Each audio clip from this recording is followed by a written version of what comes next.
اہل بیت نے ہمیں سکھایا ہے، مولا علی نے ہمیں سکھایا ہے کہ جس طرح اہل بیت سے محبت دین اور ایمان کا جز ہے، اسی طرح اصحاب رسول اللہ صلی اللہ علیہ وسلم سے محبت اور وفا کرنا۔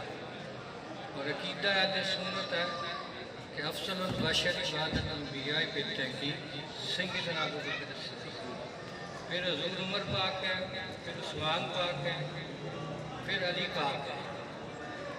اور علی پاک ملٹی ڈائمینشنل شخصیت ہیں، کثیر الجہت، علم کے دروازہ، باب مدینہ العلم۔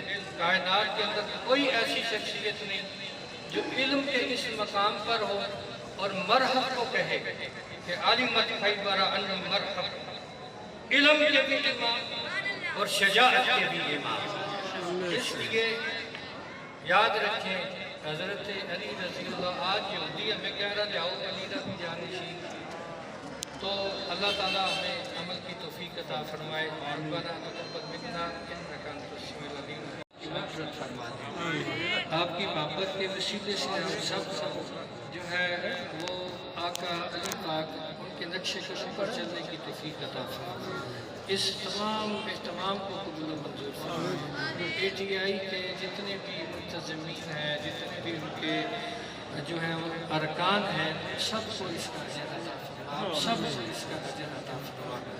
یا رب العالمین ان روزوں کو قبول کر لے، ٹوٹی پھوٹی ناقص عبادات کو غزہ کے اندر، فلسطین کے اندر، ایران کے اندر، جہاں جہاں مسلمان معاشرے بیکار ہیں، یا رب العالمین جہاں ظلم ہے، جبر ہے، یا رب العالمین اس کے خلاف مسلمانوں کو فتح نصیب فرما۔